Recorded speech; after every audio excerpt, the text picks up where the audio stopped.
The X-Zone Radio Show with Rob McConnell is largely an opinion talk show. All opinions, comments, or statements of fact expressed by Rob McConnell's guests are strictly their own and are not to be construed as those of the X-Zone Radio Show or endorsed in any manner by Rob McConnell, Relmar McConnell Media Company, the X-Zone Broadcast Network, its affiliated networks, stations, employees, or advertisers.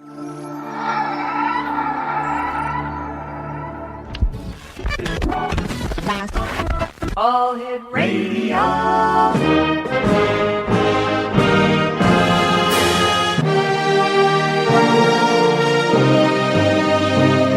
Welcome to the X-Zone, a place where fact is fiction and fiction is reality.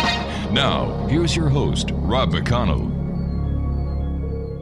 And welcome back to the X-Zone, everyone. My name is Rob McConnell, and we're coming to you live and around the world on the Talkstar Radio Network and our fine family of broadcast affiliates across Canada, the United States, Central America, the Caribbean, South America, the Pacific Rim, 22 Asian countries, and now across Europe. If you'd like to give us a call, our toll-free number is 1-877-528-8255. That is toll-free throughout the U.S., Canada, Alaska, and Hawaii. My email address is xzone@talkstarradio.com. On MSN Messenger, talkstarradio@hotmail.com.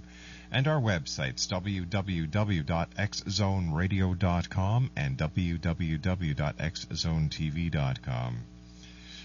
My guest this hour is Paul Davids. And Jesus in India is the movie that we're going to be talking about with Paul this hour.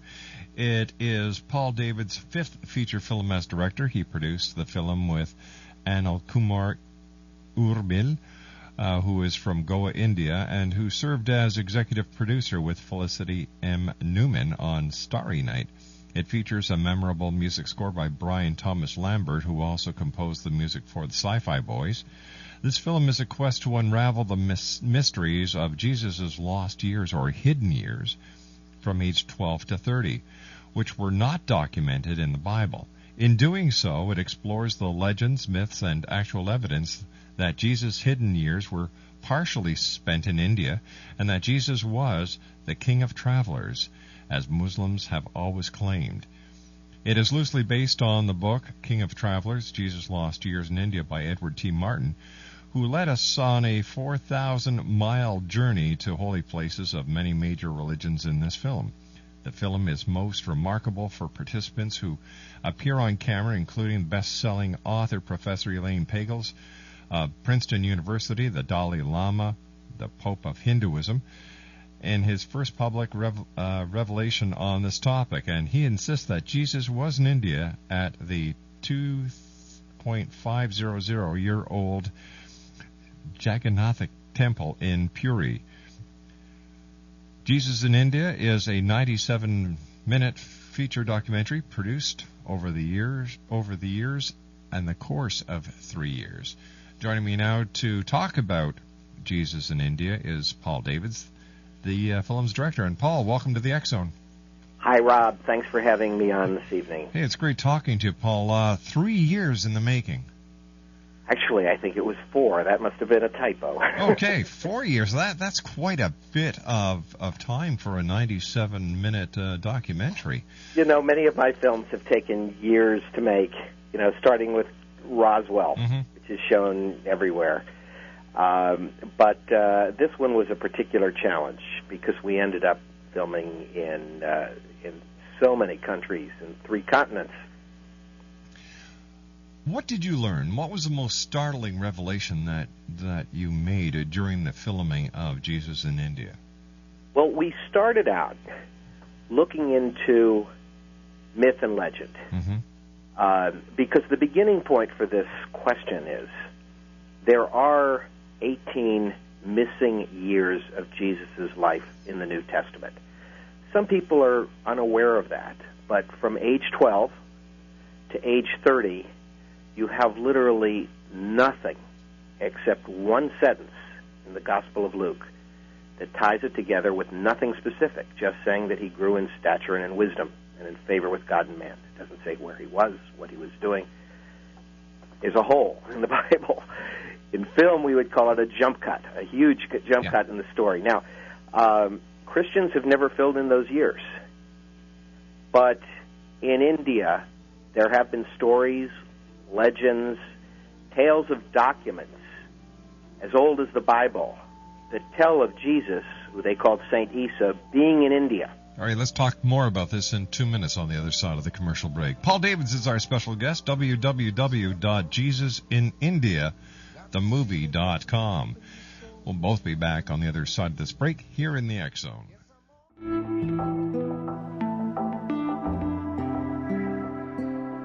Take a step back in time and discover old Florida cuisine at Marsh Landing Restaurant in Fellsmere. Enjoy delicacies such as frog legs, gator tail, catfish, and swamp cabbage, or enjoy the more traditional cuisine like hand-cut Angus steaks, ribs, and seafood. Join us for breakfast with a southern flair featuring sweet potato pancakes, biscuits, and gravy, and much more. Planning a party? Marsh Landing's private dining room can accommodate groups from 8 to 80 people. While you're visiting, enjoy the historic pictures, artifacts, and stories that line the walls. Marsh Landing is truly a unique experience. Marsh Landing Restaurant, 44 North Broadway in historic Fellsmere, or visit marshlandingrestaurant.com. Marsh Landing, old Florida cuisine at its best.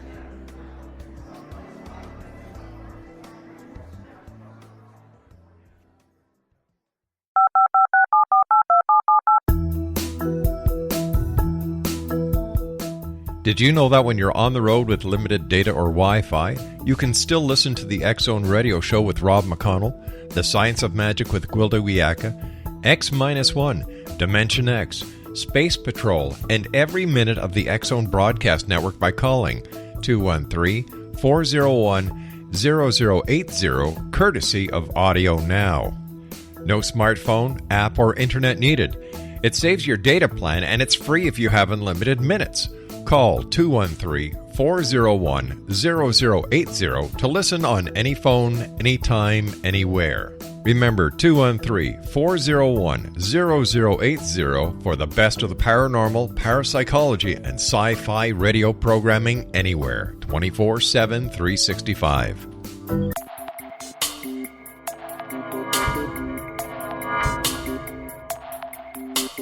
Are you interested in the paranormal, ghosts, UFOs, or psychic phenomenon? Join me, Tim Bartley, co-host of Talking to Spirits with Lightworkers Tim and Justina, coming mid-January 2017 to the XZBN. We will channel spirits live and talk to them, revealing all kinds of amazing information. Spiritual attachments will be found and removed on the show, and so much more. To find out when you can listen to Talking to Spirits with Lightworkers Tim and Justina, visit www.xzbn.net for listeners on both sides of the veil.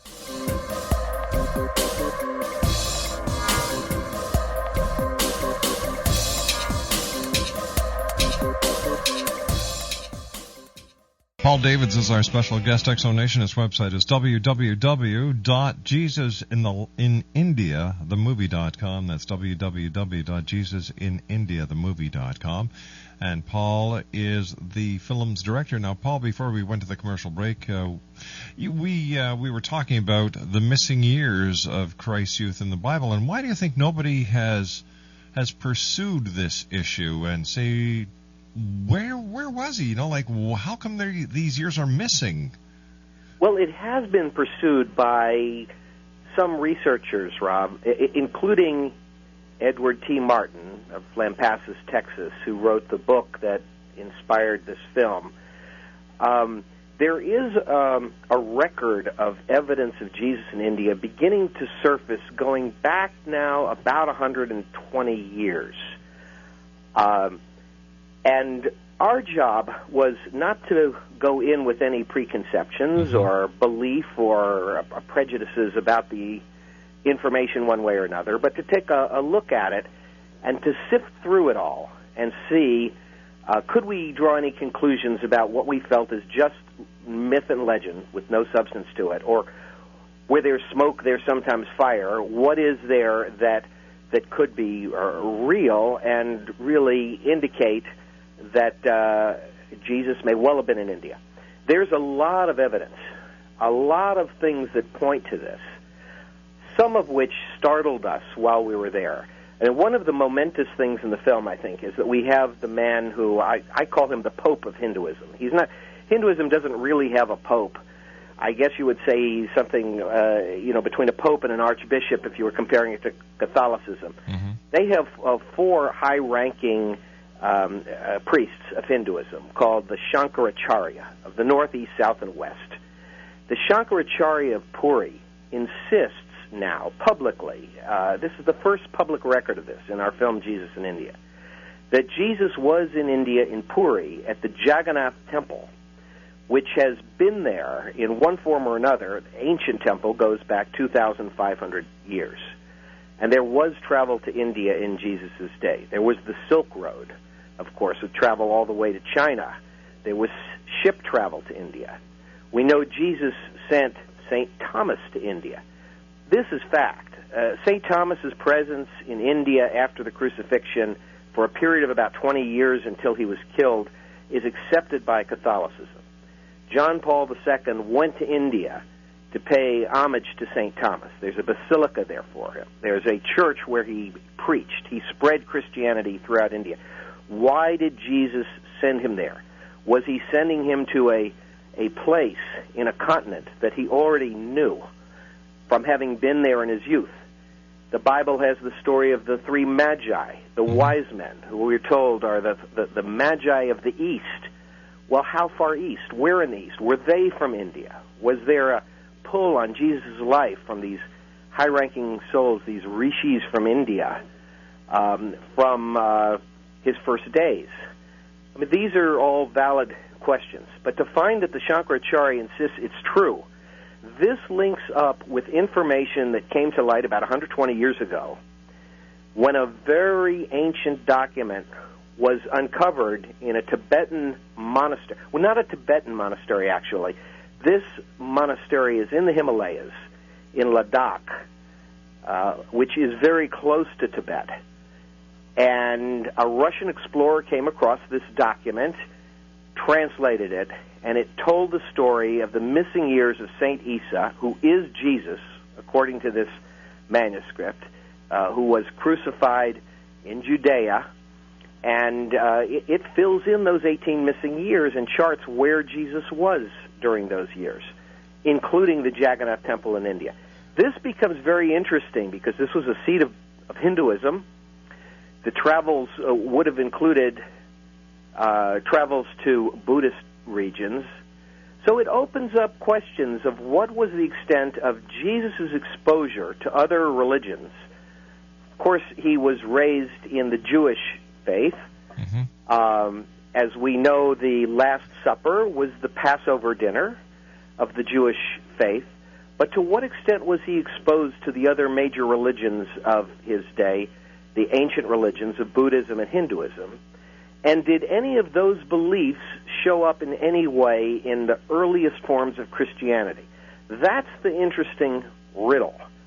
And we looked for evidence of that not only throughout India, but also at several major universities with help of some of the major scholars of the New Testament. And I want to say that includes the very famous and best-selling author, Professor Elaine Pagels of Princeton University. We also went to Georgetown University, where we consulted with 2 top Catholic professors who do not share a lot of these beliefs. They can't disprove them. And Elaine Pagels certainly opens the door by saying that scholars cannot rule out that Jesus was in India.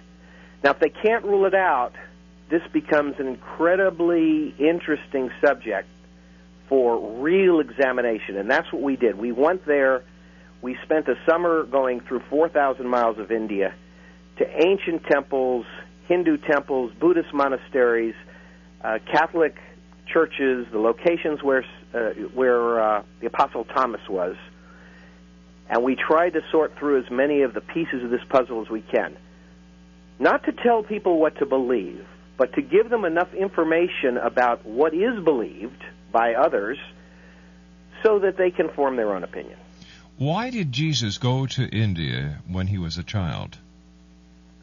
Well, you say child. Young man. Let's clarify that in Judaism, one becomes a man at age 13.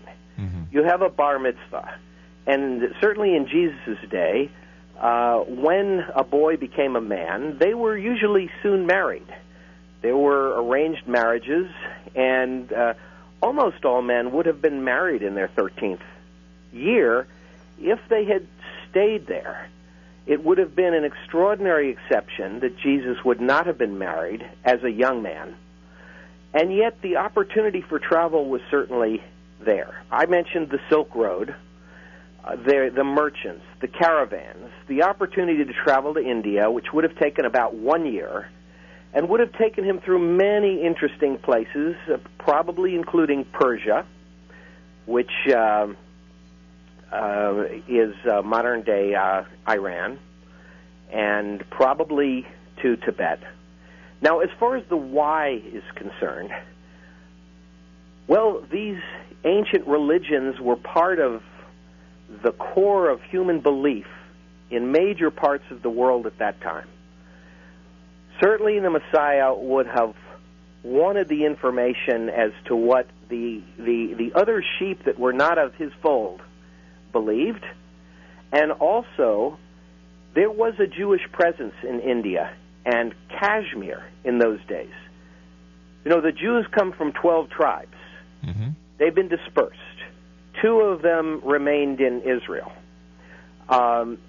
We know that at least one of those tribes took root in Kashmir, which is a very beautiful land. It's called the land of milk and honey. It's northern India.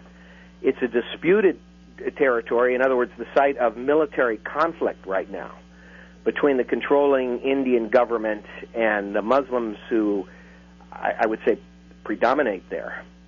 And there is a Jewish history there, and it's found in the Kashmiri language, the similarity of their words to Hebrew words, and certain customs that we can trace back, and it's been proven through genetic studies. There was even an ancient temple of Solomon in Kashmir, which was a smaller duplicate of the Temple of Solomon in Israel. Now, wouldn't this have been interesting to the Messiah, you see? Because the Jewish concept of Messiah was going to be the leader who was going to reunite the lost tribes, who was going to reunite and bring the Jewish people back together again. Certainly Jesus took it upon himself to state the law that was not being followed, that had been forgotten, that was not being observed, that led to money changers being in the temple and things like that.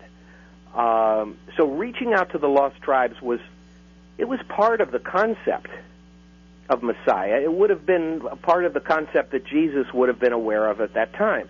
So this is not a far-fetched idea. The question is it true? Is there enough there, to believe it?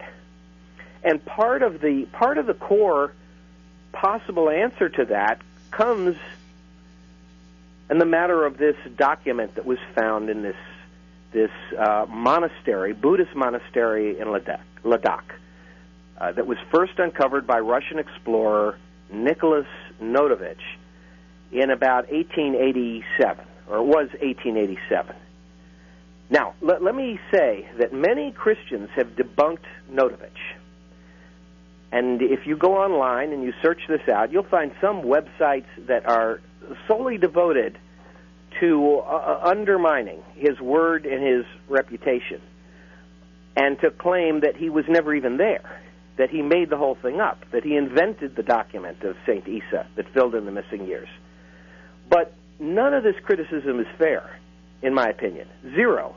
Because the document was seen and retranslated by other reputable people through the years. This was part of our mission in India. Who could we ask? Where could we go to elucidate this information? All right, let's take a break here because I have to take my news. Paul, it's great having you with us on the show tonight. Congratulations on a great film I was at your website today, www.jesusinindiathemovie.com, and I watched the trailer. Yep. And I can hardly wait to see the entire thing. Well, thank you. Thank you. This is wonderful, and I look forward to coming back after your break. All right, Paul Davids, please stand by. www.jesusinindiathemovie.com. There is a trailer on the website, Exonation. Go visit it. It'll give you a taste of what you have in store for you when you see Jesus in India. Still to come on tonight's show, X-1. We're going to be going back to 1956 to episode number 11 called Tunnels Beneath the Earth. My name is Rob McConnell, and this is the X-Zone, live and around the world on the Talkstar Radio Network from our studios in Hamilton, Ontario, Canada. We'll be back after the news. Don't go away. This is the X-Zone Broadcast Network, broadcasting worldwide on broadcast affiliates and satellite program providers, including CNN Broadcast Network, Sirius Satellite Network, Star Media, Good News Radio Network, Angel Broadcast Network, Wiki Broadcast Network, and WPBN TV. For more information on the X-Zone Broadcast Network, visit us at www.xzbn.net.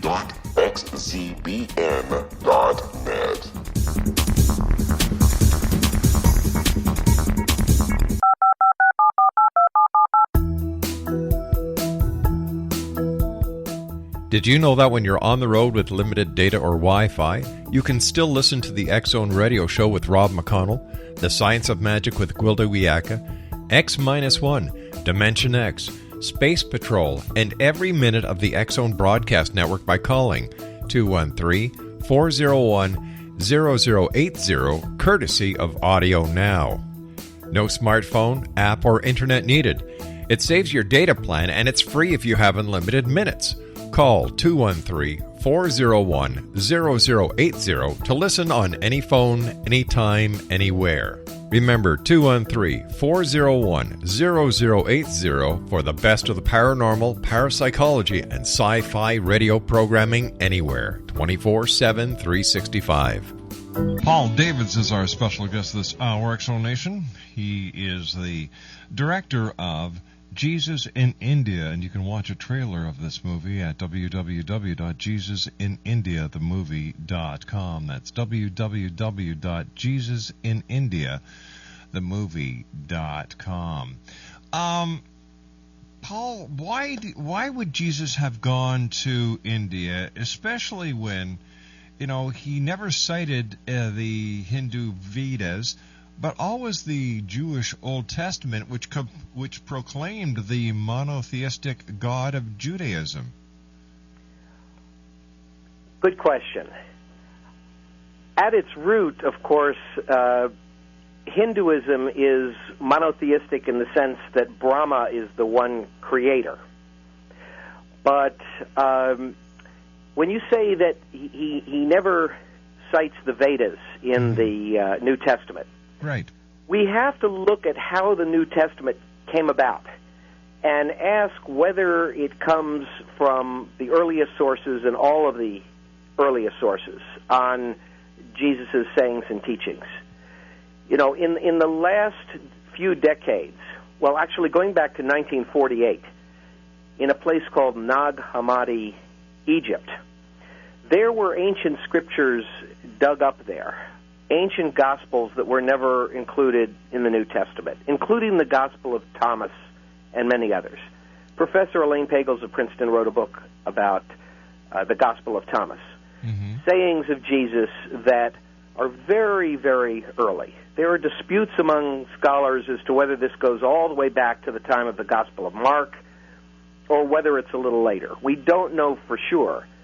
But there are sayings of Jesus there that are closer to the Vedas, that do suggest certain things of Hinduism. And this is the Gospel of Thomas that was considered a Gnostic gospel, was labeled apocryphal, and was not one of those that was included in the New Testament. But what does it have that makes us think of Hinduism? Well, it speaks also of the feminine aspect of God. This is part of Hinduism, that you have the Heavenly Father and the Divine Mother, the counterpart, the male and the female, as part of the creative force of all existence. Right, but where does Jesus talk about the female aspect in the Bible besides his own mother? In the gospel, I'm saying in the Gospel of Thomas. I see. And in the New Testament itself, some of the things that suggest a commonality with Hinduism that did make it into the Bible. One of the quotes that is often cited is this one that goes, "If thine eye be single, thy whole body shall be full of light."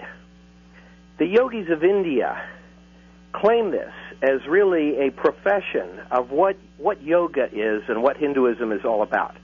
If thine eye be single, you know how Hindus have they have the red dot at the point between the eyebrows, which is where they meditate. They make their eyes single by focusing on what they call the third eye, or the eye between the eyebrows. Right. That this is the center of concentration that Hindus use to bring about the sensation that the whole body is full of light or illumination. So this is one example. There is a reference to being, born again in the New Testament, there's the question raised about reincarnation. Now, the way the Bible was shaped, hundreds of years after Jesus' lifetime, you have the doctrines of heaven and hell and one life, and then a judgment. But the question is that has plagued scholars through the centuries that have looked at this is, was that in fact the original teaching of Jesus, or were the original teachings of Jesus buried in the sands of Nag Hammadi?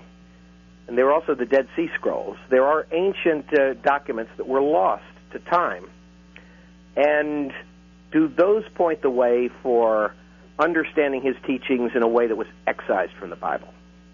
You see, if you accept the Bible as the infallible Word of God, as fundamentalists do, you're living with a document that is full of contradictions. Yep. Many contradictions even between Matthew, Mark, Luke, and John. So which did you accept? I mean, how did Judas die? Did he hang himself, or did he cut out his bowels, with a knife? The stories are told in different ways. Scholars tend to look at it as a document that evolved over time, and part of the proof of that. This really interests me. Many people may not be aware of it, but Mark, the Gospel of Mark, is said to be the earliest of the four canonical Gospels. And the earliest versions of Mark that exist in multiple languages do not have the resurrection. They don't have those final paragraphs of Mark. The story ends a little bit earlier. It ends on Easter Sunday with the two Marys coming to the tomb, and the rock covering the entrance is rolled back, and Jesus is not there. He's gone. He's missing, which invites the question, where is he? Where did he go? Did he ascend to heaven? How could it be that he's not there? But the answer of resurrection and appearing to the apostles, that's not there in the earliest version of the earliest book of the New Testament. It came later. Now, it may have existed as oral tradition. I think there's the film, Jesus in India, deals in part with his appearances before the apostles after the crucifixion. Okay, I've got a question for you here, yeah. and this has been bothering me for the last couple of minutes. Jesus was known in his community as a carpenter and a carpenter's son. Mm-hmm. Now, according to what I understand, it was customary among the Jewish people at that time for their fathers to teach their sons a trade. Now, Joseph would have taught Jesus the trade of carpentry as Jesus matured in Palestine area. Mm-hmm.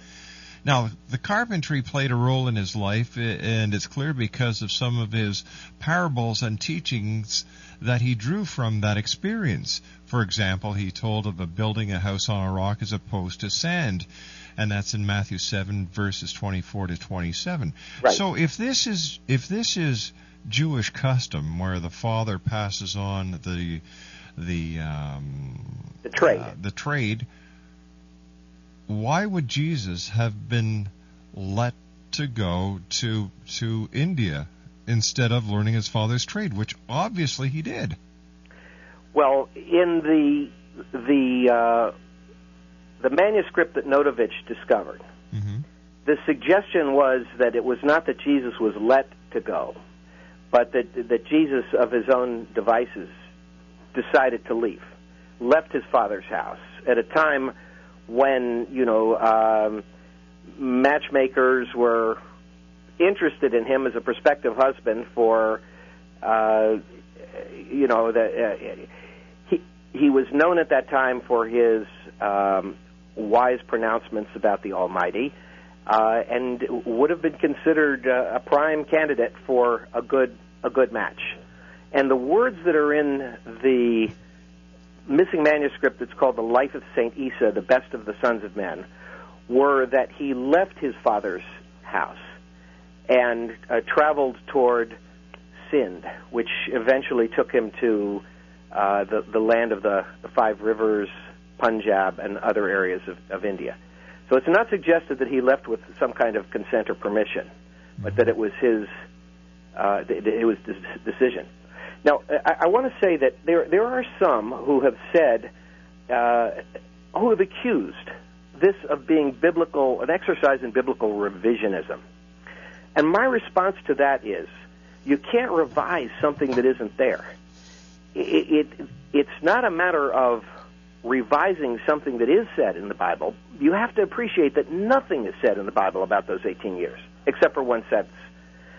And you have to begin, if you're interested in this subject and the inquiry about Jesus in India that we explore in the film Jesus in India, you have to ask yourself, why are there those missing 18 years?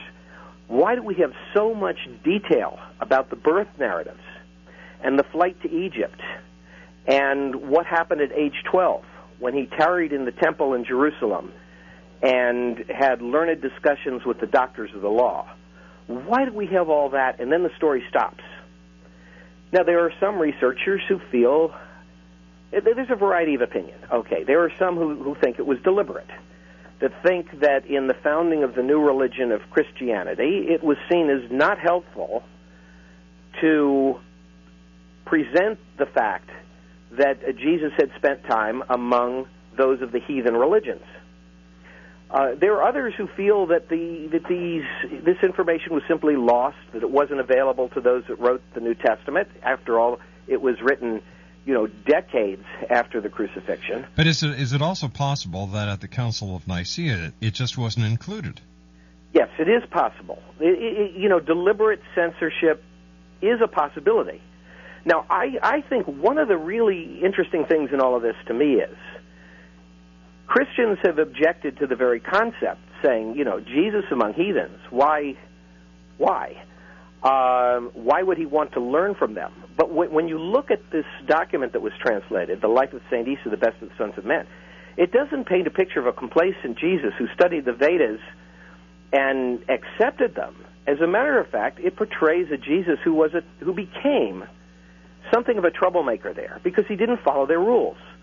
It states that he objected to the caste system in India. There are 4 castes. And he said, all are equal in the sight of my Father.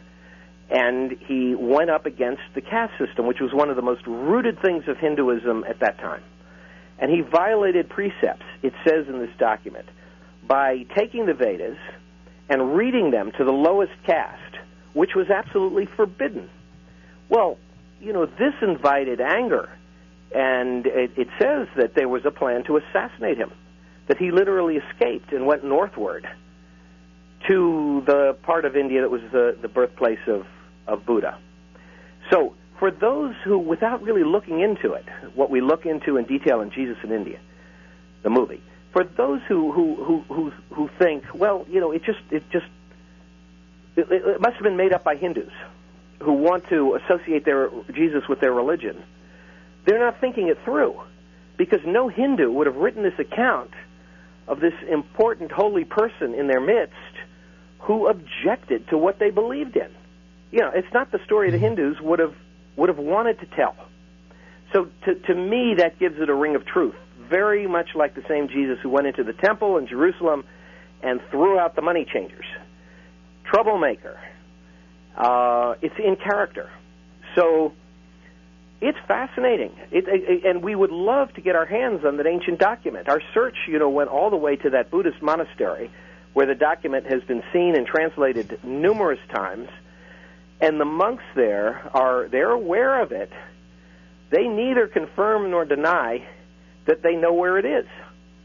And this is a mystery. I have, since this movie came out, and the movie's been on the Sundance Channel now about 5 or 6 times, repeatedly at Christmas and Easter, and now comes the DVD. I just want to say we also added about another more than, I think 80 minutes of bonus materials with all kinds of additional research materials and things from seminars and the premiere of the movie and the questions and answers and all these research materials. All these kinds of things are there too. But isn't it true that those who argue that Jesus was never in India quote Luke 4:16 as the key to the key text to refute the idea that Jesus went to India? At the beginning of his 3-year ministry, Jesus came to Nazareth, where he had been brought up, and was his custom. He entered the synagogue on the Sabbath and stood up to read. Jesus was brought up in Nazareth, not India, and his custom was to visit the synagogue, not Hindu temples. So, if Jesus was in Nazareth at the beginning of his 3-year ministry, what age would that put him at? Well, the age given in the Bible is around the age of 30. There's dispute about the actual year that he was born. Was he born a few years B.C.? Do we have the dates quite right? But I want to respond to what you're saying. First of all, if he went to India at age approximately 13, we don't know when he actually came back. So he could have been back for a few years before the ministry began. And it would have been his custom to attend the synagogue. But there are 2 other things I'll point to in the Bible that contradict the point you're making very directly. We're going to point these out. We're going to point these out on the other side of this commercial break. This is the X-Zone Broadcast Network, broadcasting worldwide on broadcast affiliates and satellite program providers, including CNN Broadcast Network, Sirius Satellite Network, Star Media, Good News Radio Network, Angel Broadcast Network, Wiki Broadcast Network, and WPBN TV. For more information on the X-Zone Broadcast Network, visit us at www.xzbn.net.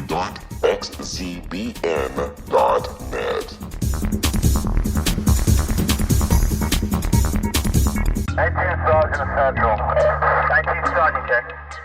Officers on the scene. Hi, I'm Larry Lawson, host of Paranormal Stakeout. With over 36 years in law enforcement, I have learned a few things. The most important is the proper gathering and preservation of evidence is vital to putting the bad guy behind bars. It's no different in the world of paranormal investigation. Whether it's the search for the afterlife, cryptozoology, UFOs, and extraterrestrials, how we gather the evidence, preserve that evidence, and present it to a jury of our peers will make the ultimate difference in proving the existence of worlds and entities that are beyond our imagination. Join me, Larry Lawson, every week on Paranormal Stakeout when, along with my guests, we'll take a journey to prove with indisputable evidence what man has struggled to believe for centuries. Go to xzbn.net for the broadcast schedule and check me out at paranormalstakeout.com.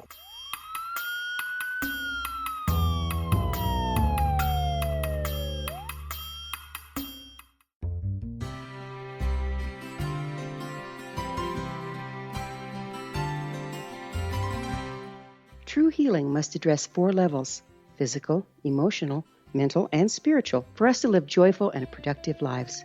We tend to treat 3 of the 4, leaving the spiritual languishing. If you're tired of the same dysfunctional patterns cropping up in your life, Soul Balancing is for you. Trixie Phelps, owner and founder of Soul Balancing, is a naturally gifted energy healer trained in numerous esoteric forms, including shamanism. Trixie has created a powerful modality that safely and effectively clears your energetic field. A soul balancing session can remove interference, heal trauma, and restore your hope. Contact Trixie for a life-changing long-distance session today, www.soulbalancing.world.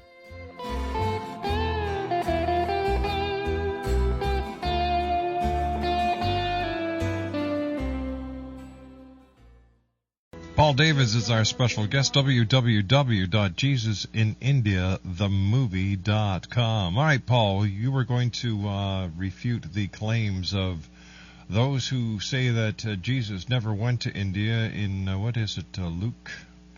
What was it again? I believe it was Luke 4:16. You cited, yes, you cited one example. I was going to point out that I find the saying very interesting that a prophet is not without honor, except in his own country, among his own people. And this suggests to me a Jesus who had traveled, a Jesus who was a prophet who had been honored among other peoples, who knew the experience of being honored, but was making the point that he was not accepted in his own land, just as many of the ancient prophets of the Jews had been not accepted in their time too. That was one point. The other point that was raised by one of the Catholics who speaks in the film, Michael Hesseman, a Vatican-accredited journalist, he says that he reminds us that the Gospel of John closes with the words that so many things were done in Jesus' life that all the books in the world could not contain all the stories to tell all of his life, which gives us an open door. It gives us an open book to ask a lot of questions. Or what are these things that weren't told? We know nothing was told about those 18 years, and we ask why. The most important person in Western civilization, why such a gaping hole? Couldn't anybody have remembered? Wouldn't it have been considered important enough to put down? But in the final analysis, I want to emphasize that there is no answer to this question. And my film, Jesus in India, it's a look at evidence and myths and legends and an attempt to sort what may be evidence from what is myth. And while I don't claim to have the answers, I do claim to have the questions. And all of these questions are asked, and we went to top people to come as close to the answers as we could. And this includes the Dalai Lama. What did the Dalai Lama say? And I've got about a minute left here. Yeah. The Dalai Lama emphasized the commonality of religions, that all religions serve the same purpose of promoting love and forgiveness and compassion, and these are the common elements found within all religions, and that what we have to do is emphasize what binds us together rather than separates us, because the clashes between religions, as we know, leads to war, it leads to destruction, it leads to misery. But if we could all make that leap, including all Christians and those of other religions, to look to the common core principles that are shared by all religions, suddenly it brings mankind closer together as one family. And that's what we need going into this next 1,000 years. Paul, Men are still going to be here 1,000 years from now in order to enjoy. Paul, I agree with you 100%, and I wish you much success with your movie, Jesus in India. And I look forward to the next time you and I meet here in the X Zone. I look forward to it, too. Thank you so much for having me on the show tonight. It's been my pleasure, sir. Take care of yourself. Thanks again. Good night, Paul. Paul Davids, www.jesusinindiathemovie.com. That's www.jesusinindiathemovie.com. When I come back from the news at the top of the hour, it is Tuesday night, which means X-1 here on the X Zone. We're going to be going to 1956. It's the 13th episode entitled Tunnels Underground. My name's Rob McConnell. This is the X Zone on Talkstar.